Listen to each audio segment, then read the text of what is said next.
Welcome everyone to the Master Vox, where we do all your assorted nerd stuff. Today we're having another game with the Squire Joust Tournament. We have Comrade Glogi fighting Sergeant.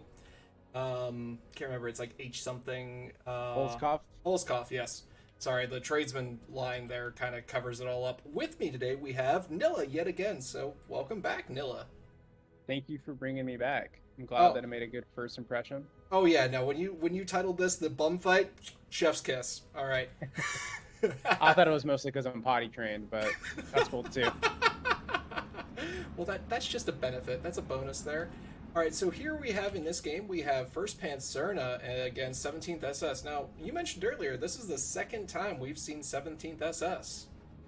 Yeah, if I'm not mistaken, those Volksdeutsche are basically disheartened Panzer Grenadiers now, so that could have something to do with them showing up a lot from the games that I've been seeing. But it seems like they've found a little niche again in the meta. They've always been good, but it might be that they're, found a new use case and they're doing a lot better. Maybe they slipped through picking bands easier because of other divisions. Yeah, now, like I was saying earlier, with the Squire Joust Tournament, because it's for those newer players, one thing they do is they don't do the picks and bans exactly the same as you would think.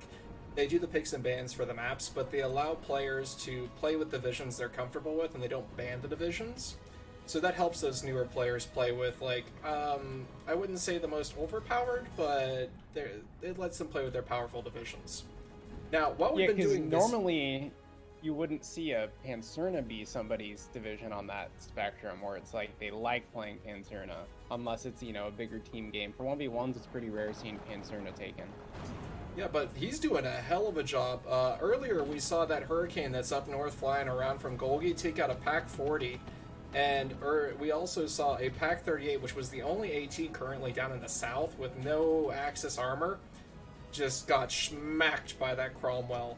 And we're seeing the bullying go on with these scout cars, with just that Panzerna just slinging its armor around all willy-nilly. Like, it's showing... This Panzerna division is showing these SS boys who's boss. Yeah, I think the Poles have a score to settle with the SS.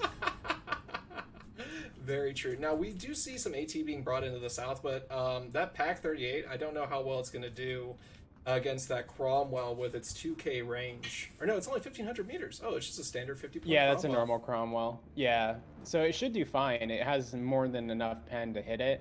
But if it gets ganged up on by the scout car and the half-track and the Cromwell all at the same time, then it's going to run into some issues. Very true. But if I'm going to direct you up north, we have a ball of hatred and armor. We have two Cromwell 5s, a half-track, and an Achilles making a push across, just taking that flag. The only thing in front of it that's fighting it right now is that Pack 38. There's a surprising lack of armor from Sergeant over here. Yeah, it looks like Sargent's just trying to bide his time, use all of his AT guns as best he can, and just whittle down the horde of Cromwells that he knew was coming. It's smart for him to do that because he's not going to be able to go toe-to-toe with the mobility that the Cromwells are going to provide to Glogi, but he can go ahead and then, draw them into a field like this and build a little kill zone. He did a good job of that up north. The Hurricane did also a good job of whittling down the AT, but this Pack 38 is going to stem the tide just enough for him to get some men moved over that way. Yeah, you're noticing that up north we have those SS Legionaries being moved from north to south in an attempt to cut off this push, because even if you look to the right of them, that rear forest, there's nothing there, and that line, the front line, is just showing it off right now. And we're seeing the effectiveness of the Pack 38 at mid to close ranges with its quick rate of fire, its decent AP, especially against light and medium tanks. It's just doing work on the Cromwell and the Stuarts here. Yeah, what is that? Cromwell, an Achilles, a Stuart, like, it's just breaking up some kills to its name. Yeah, it's got 12 rounds a minute, which is super good at those close ranges, and it's got 100 millimeters of pen, so it's more than adequate. Oh yeah, it does, and that is really good, and it's one-footed too, so that means the accuracy goes from a base 50 to, what, 60%, I think? I believe so. I'm Ron Burgundy, I don't know, they're just magic numbers anyway, it's Eugen. Now, we're seeing Then we see down south the Stu come out and get penned by the 17-pounder and just gets wiped out. that the blappage is real there with that 17-pounder. It's going to be able to cut off any reinforcements coming from his reinforcement zone, so that's going to be rough.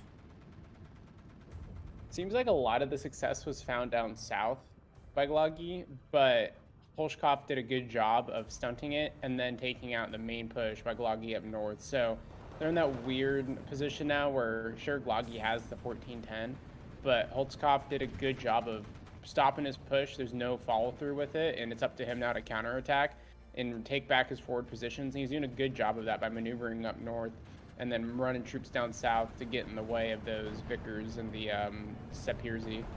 Very true. Now, one thing I'm going to point out is SS Legionary in the mid just getting mowed down by a Stewart. This is one of those times where newer players need to remember to push the R to run them back. It's because, what, you suffer 50% less damage? Again, the numbers are made up, but you probably know them.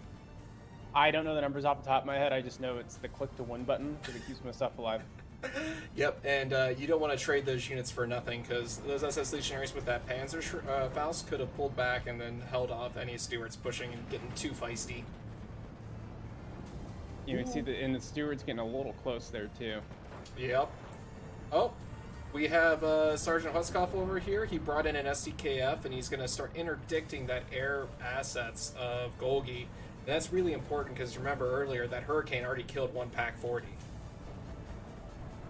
Yeah, that was a good call out there to get that AA up. And those flak rulings now are so just deadly against planes that the Hurricanes essentially moot unless it's used on a different part of the map until that SDKFZ gets taken out.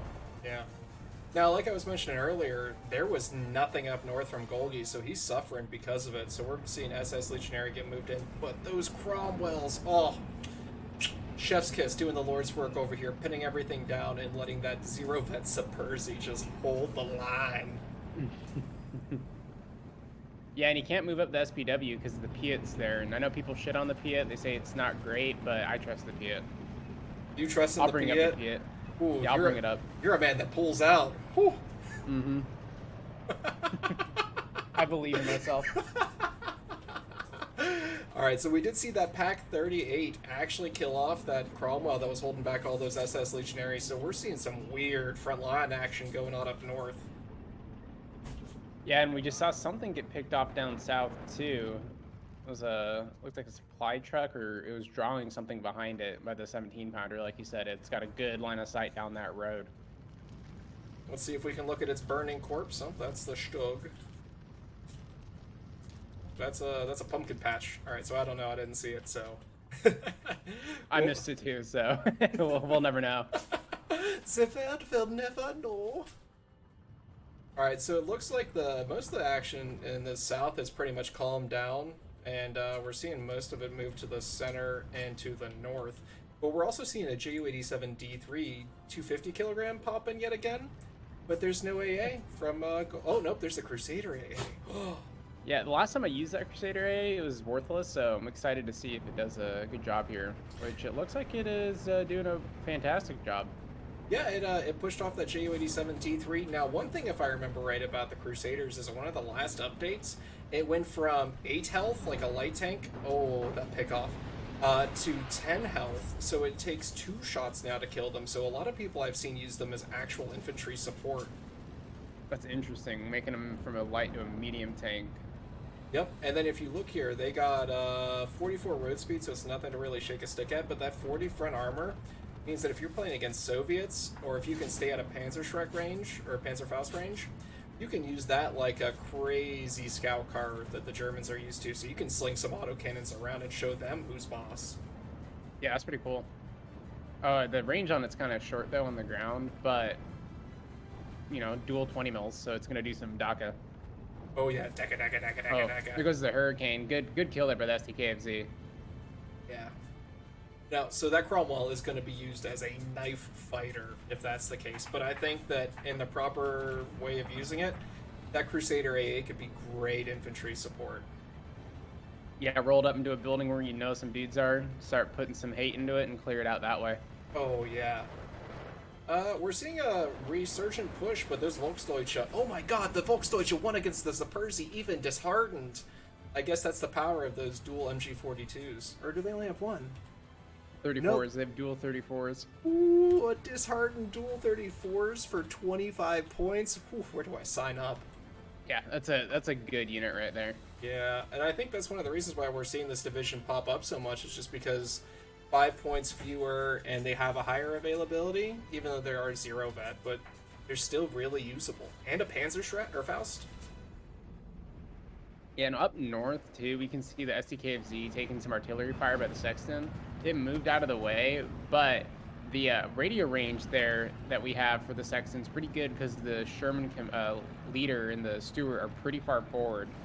Yeah, oh, that Pack 38 that's been the bane of his existence for the first 10 minutes of this game is finally down. I don't know if he notices that yet because he's still firing on the same spot.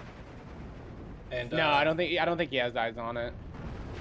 Oh wait, those little Stewarts have radio, so that's really good in conjunction with the artillery that he's bringing in too. Yeah, it's a good combo. He's done a really good job here of counterattacking in the middle. That's not normally somewhere you would think to see Pincerno win against 17th SS. But he pushed it at the right time, had the right amount of fire support, and cleared him out. So it's going to be kind of hard here for Holzkopf to get back in. He's just lost a Pack 40 there going back into the town. This looks like the Sherman took it out. Yeah, now he still has APCR on these Pack 38s, so that's going to really hurt because the APCR and the Pack 38s only deal 3 damage. So yeah, if he's lucky, he'll get a crit, but it's unlikely. That's going to be four shots that hit and penetrate to kill a Cromwell, and that a Cromwell does not deserve that much attention. No. Especially when you can just kill it with your normal shell, right? 100 millimeters of pen, 70 millimeters of armor. You don't even need the APCR. Nope, and I think that overkill is gonna hurt him because those Cromwells are providing that infantry support to win these engagements. And one of the most recent buffs, they lowered the Cromwells down to 50 points if I remember right. So we're actually seeing like these buffs that Eugen put in there with their Eugen space magic actually working to bring people to these different divisions. They changed the value in the spreadsheet. Yep. And we all know Eugen games are just spreadsheets. Yeah, pretty much. Yeah, we see there's a ton of AT guns being called out by Holzkopf. Like, most of his deck feels like it's just Pack 40s. Add in Stug 4s because he needs them. But one thing he's going to run into an issue is this Cromwell 7 has 120 mil front armor, so... Whew. Yeah, he'll need the Pack 40 to take that one out. The Pack 30 won't do anything there, but he also needs an AT gun up north. If he can form an L there, hitting that open area while having a Pack 38 or Pack 40 pop in and out of the heavy woods, you can do some damage there on those Cromwells and the Firefly out in the open.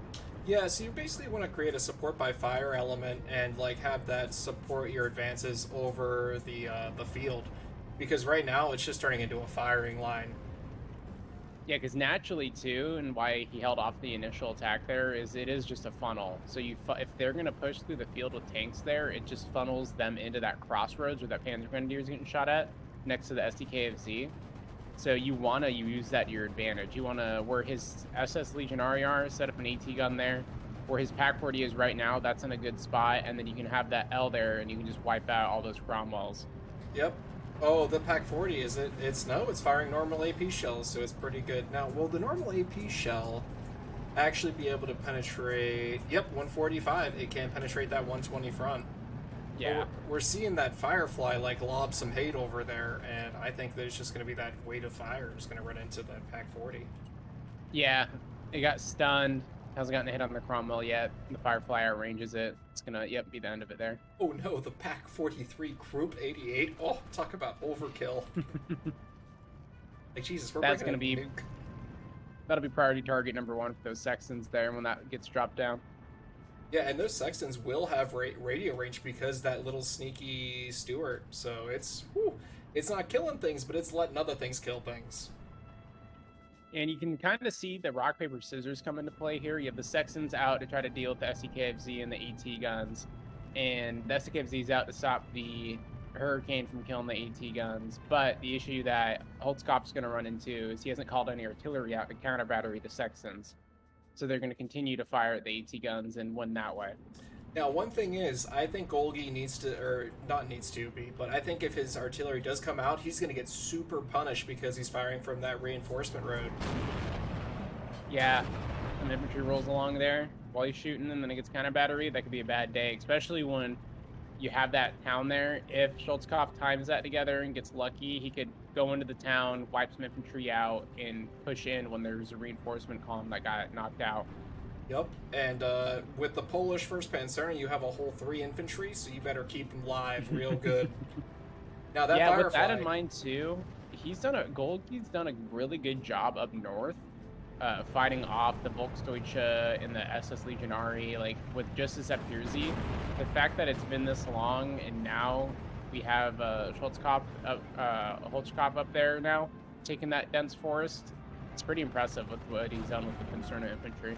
Yeah, I think that these SS Legionary either need smoke or they need to get put into these green cover areas.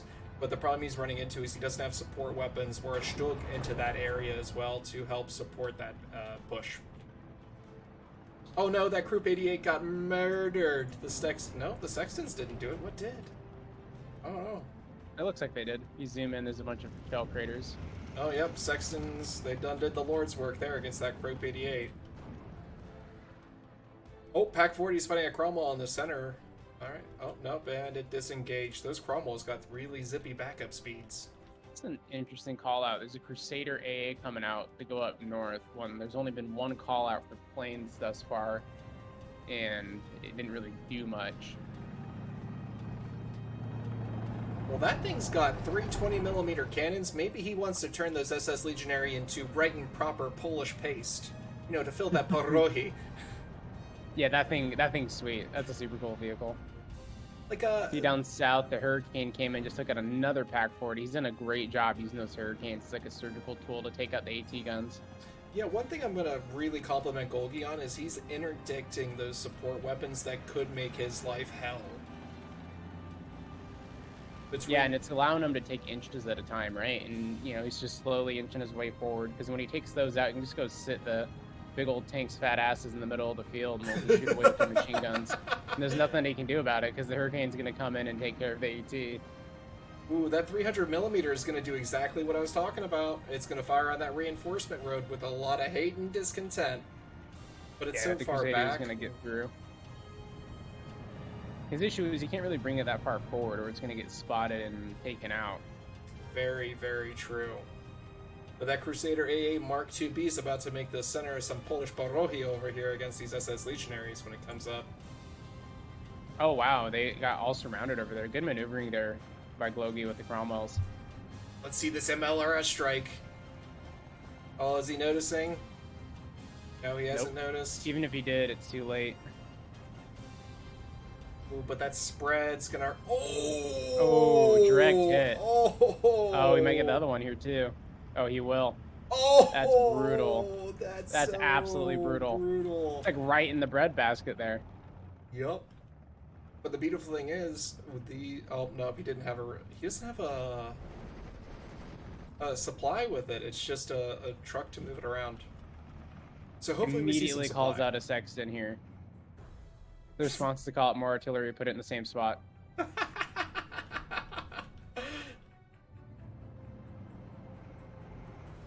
One thing the really... 4 here up north is doing good. There's nothing to stop it, really. No, and that Crusader AA won't be able to get in to do the business. And these... Oh, it's just out of the range of the 17-pounder. Oh, no. And these Cromwells, they can't penetrate it, really. No.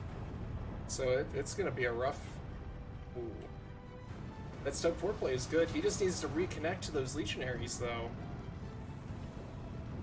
At some point here, though, Holzkopf is going to have to make a move, and he's been pretty reactive up north. He's done well at using the northern area as like a meat grinder to slowly grind out Glogi, but if he gets into the town in the middle, that's really where he's going to, you know, make a difference, because if he gets in there with his close-range infantry and Panzerfaust and Panzertruck, it's going to be really hard for Glogi to clear it out, because like you said, he doesn't have a ton of infantry. No, and we saw the Polish up north with the Zippos. They did a great job clearing out Volksdeutsche, SS Legionary, and a Panzergren that were in that deep forest. So Golgi is actually utilizing these CQC units really well to hold that ground, and it's going to force those Legionaries into a very painful situation. Oh wow, there's like a 3 stack of Chelsea in the middle, all on top of one another. You see that? Hey, they're just trying to get warm. It's a really cold, like, winter over Yeah. there. Yeah, they're just hanging out, huddling up to keep warm. We used to call that a penguin formation. Is that official? Official terminology? It is. It is. I'm sorry to inform you. It's U.S. doctrine. Oh, that 17-pounder is going to interdict any movement up north, too. Damn. So at least he saw it, and his Stug 4 is getting out of the way. I can see what Glogi's really going for. He really wants that double tick, and he's just trying to find that other flag. Like down south, he's making moves right now, and he's got the 2 Cromwells down there that are maneuvering to take care of the SPW, and if he just pushes forward with his flamers, he's going to clear out those Panzer Grenadiers and get that extra flag. Yep, and I think that that was the cue right there, killing that scout car off. Yep. Because there he goes. If I've learned anything after playing this game, Panzer Grenadiers in Green Woods, if they're not shooting out of them and they're shooting into them while they're in there, are horrible. Yeah, after that machine gun nerf about a year back, it's really, really screwed them up. Yeah, because now they're going to surrender and you got that point. Oh, there's that 15-9 for Glogi that he was looking for. Duke 4 just went down up north to the Hurricane, got in, got its rockets off before it got stunned. Pretty good kill there. All right, even though he loses the Hurricane, that was a good trade. Yeah, it was. Those Hurricanes have been being used so well by Glogi. And we can see the Cromwell and the Stug in the north middle there trading shots. And the 17-pounder is going to come up and make its presence known. And we also have another Group 88 chilling on the same road that his brother died on. Ooh, the Sextons do not have a target right now. I wonder if he's going to retarget to that Group 88. Oh, look where the Nebelwerfer's aiming at. Oh. Aiming where the 17-pounder was. I hope that he sees the 17-pounder shoot and calls that off. All right. Oh, no. Oh, he did it! He did it! Yes! A caster curse. I haven't experienced the caster curse yet, so I'm still pretty new to this. You know, like when that caster curse cherry pops, though. Well, no.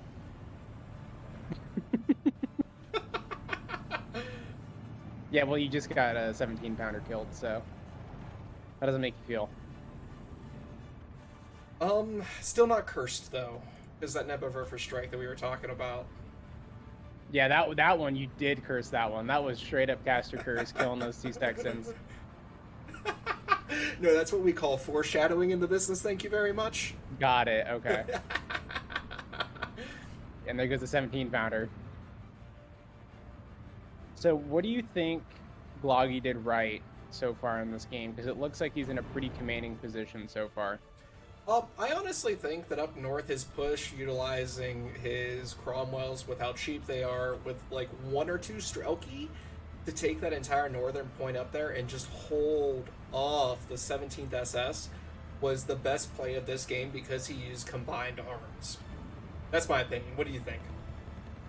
I think it's more of what Holzkopf did wrong, because that's what allowed that to happen. Like I was saying earlier, he did a good job of bleeding out the tanks in the field up north, but he kept letting Glogi define where they were going to fight, and he was always fighting in an area where Glogi wanted to fight. So whether it be far south or far north, now Holzkopf is changing it. He's trying to get into the town, but it seems like it's a little too late because he doesn't have any support. He's just kind of driving down a road with the Panzer Grenadiers, and he's getting torn to bits by that Crusader AA. Those chunky bits. That parohi. It's making that proper filling. Good was he got the AT guns up. He's like, all right, I'm going to try to bleed him out a little bit, but he was never able to get a fire superiority in terms of his artillery or fire support. Yeah. And that's really here where Glogi's done a really good job. He's just been able to hit him with the Sextons and say, all right, you're going to try to defend here? Well, I'm just going to soften it up, and then I'm going to push on. Yep, and he has 3 Sextons now, so that's 5 out of his total Sextons that have been called onto this field. So he loves his 25-pounders on tracks. He also loves them on reinforcement roads, so we're going to have an issue there, but I can deal with that. He likes the first syllable of that word a lot, too, I bet. probably what he calls them out. Ooh, hot take, hot take. And this is what happens now too, without the AT guns to, have a solid line and the Stu fours to hold just behind them. The maneuver here from Glogi is just so deadly. The Volksdeutsche are running, there's halfbacks everywhere. And yeah, it's pretty much a done deal there up north. That M3 scout car is out of 50 cal. Like that's how much it has laid hate into these Germans. Now Holzkopf's done a little counterattack here in the middle. He's gotten one flag back. He's pushing the Panzer Grenadiers forward. Yeah, and it looks like Glogi has a bunch more infantry doing penguin formations.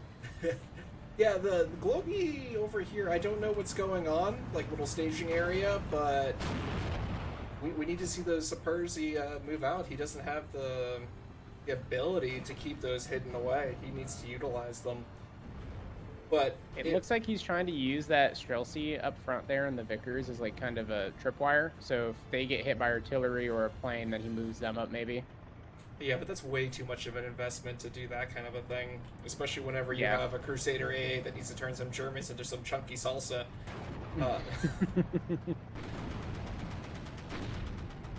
But even the lack of a Stug up north into that little breakthrough that Sergeant Holzkopf has got going on, he could easily move that further south and start laying hate and supporting the push, and again form an L-shaped firing line against that city to push into it properly. Yeah, Holzkopf's just in a bad spot where he has to react to everything right now, and where he's wanting to take pressure off, it's kind of haphazard. Yeah, I think it's a lot of reactionaries. Oh, another Sexton's about to go down. Yeah, it's trying to get out of there. But at least he learned and, split them up. You can see your Crusader A there in the middle turning some Germans into pierogi paste. That is as God intended right there. Ooh, and we have a heavy armored counterattack for 3 Panzer Grenadiers.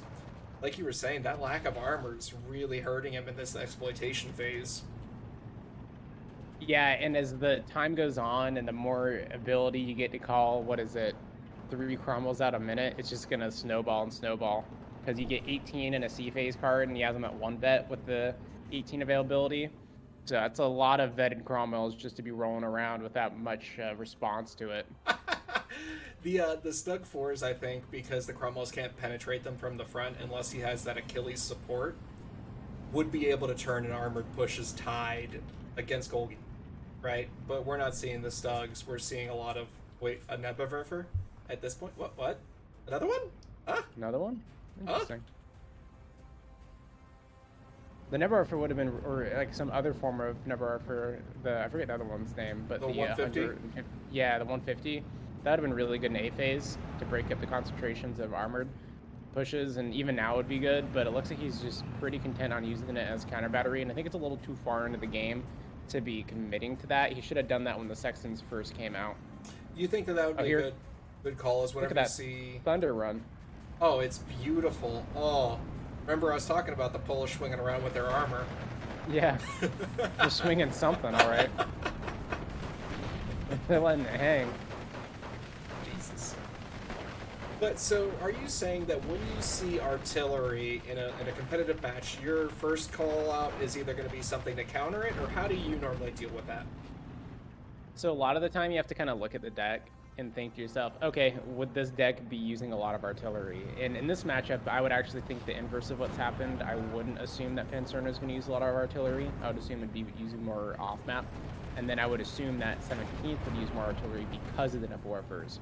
But the inverse has happened. Panzerna has gone heavy with their artillery. So when I assume somebody's going heavy into artillery or off-map, I just get more aggressive. Kind of do the whole NVA Vietnam style where if you get close enough to the enemy, they're not going to call on artillery because it's going to be too danger close, and just keep pushing and getting aggressive with it. Now, this tournament style is a little different. You don't have the pick and bans of like a league setup. Yeah. If it's a league setup, then you can kind of mitigate what divisions you don't like with the artillery that you could fight against, to say that you're sick and tired of playing against off-map divisions. Oh, that 300 mil just killed the entire Polish blob. Oh, they got disintegrated. And here comes the Ooh. bombers too. Boys and girls, that's why we spread out our infantry. Yes. This has been my TED Talk. That was a bold move there, trying to send the Ju-87 after the Crusader. You know, maybe he's just trying to draw out ammo. Maybe he's trying to kill that pilot. You seem to know a little too much about this operation. We will put you in this Stuka and you will fly here. He was on a re-education mission. Yeah, but one thing I'm going to point out is Glogi is blobbing up his infantry a lot, and that's one thing that I would say to improve upon is just trying to keep spreading them out. Yeah, especially when you have something like 17th with their fire support ability. We haven't seen it really utilized to its full potential here this game, but you have IG-33s that can do a ton of damage if you get clumped up, or just the artillery, like you pointed out earlier, just absolutely decimating that big clump of infantry. Mm-hmm. Well, we do have an SIG-33 down south that was engaging the 17-pounder, so that's what forced that 17-pounder back. So we are seeing the armored support and the superiority of those Stug 4s being used right now, with the threat of that IG-33 holding back that AT gun. So it's a really good use of that combined firepower, that 2K range advantage that 17th SS can possibly have in a game. The issue now is there's no follow through. So the Legionary are going to try to get in there, and if you see where they're driving towards, they're just trying to grab flags, which is what he needs to do. But there's half tracks on flags now. There's infantry in buildings near flags. There's Achilles covering flags. It's a little too late, and Glogi's going to go ahead and take this one away, looks like. Yeah, I think so. So any final thoughts you think about this game you want to put out there? Great work by Glogi to define where he wanted to fight. He's like, all right, I know where I'm going, I know what I'm going to run into, and I have a plan to take care of it. And he wasn't just relying on the Hurricane. He had the Sextons he could dip into if he couldn't take out the AT guns with his Hurricanes, and they did a really good job. The one thing for Holzkopf that he needs to do in the future is be more vigilant on fighting where he is more suited to fight. So, you know, probing in the town, keeping the fight over there, because he allowed Glogi just to hold the initiative the entire game. Yeah, but that's one of the big things that First Panzer can do with those fast-ass Cromwells is hold the initiative and, you know, determine where things are fighting. And then they can run the fuck away and then pop up another place. Yeah, and that's one thing, too, that Panzer allows you to do, even as balance, is play it kind of like a Maverick or a Vanguard, because they're so cheap. Those Cromwells are just dirt cheap. Yeah, so I will say a great job to both the players that we watched today. We have the... Look at how close those kills and deaths were, though. Woo. Yeah, like I was saying, he was doing a good job of bleeding them out. Yeah, so I'd say this was a great game to the Squire Joust Tournament. This is going to be my one plug of the episode to go join Hobo Tango's Kingdom of the Noobs. The Discord link will be in the description below. If you're new, if you're experienced, if you just want to play with other people, join like-minded folk who just want to play Steel Division 2, go ahead, jump down there. Super welcoming, and it gives you another alternative that's not Steel Division League to play Steel Division with people. Or 10v10s. Or 10v10s, yeah. No, that's pretty much what I normally play. So there's that. So Nilla, thank you again for the second cast of the Bump Fight series. Anything you'd like to say before we leave? Just go fight some bums, guys. Give us some stuff to watch. Go do some crazy shit. You know, let me see that 52nd. Let me see, what is it? What's the Yugoslavians? Let's see it. Oh, you want to see someone play Nav? Ooh, yeah. Nilla is putting a challenge to the kingdom to see some Nav play. I will cast the first Nav I see for next week. So viewers... And if you win, you get a brownie point. Ooh, brownie points. All right, so with that, we're going to head out here. Thank you, everyone, for the view, the like, the subscription, and if you didn't, you're a dirty communist. So with that, have a great one.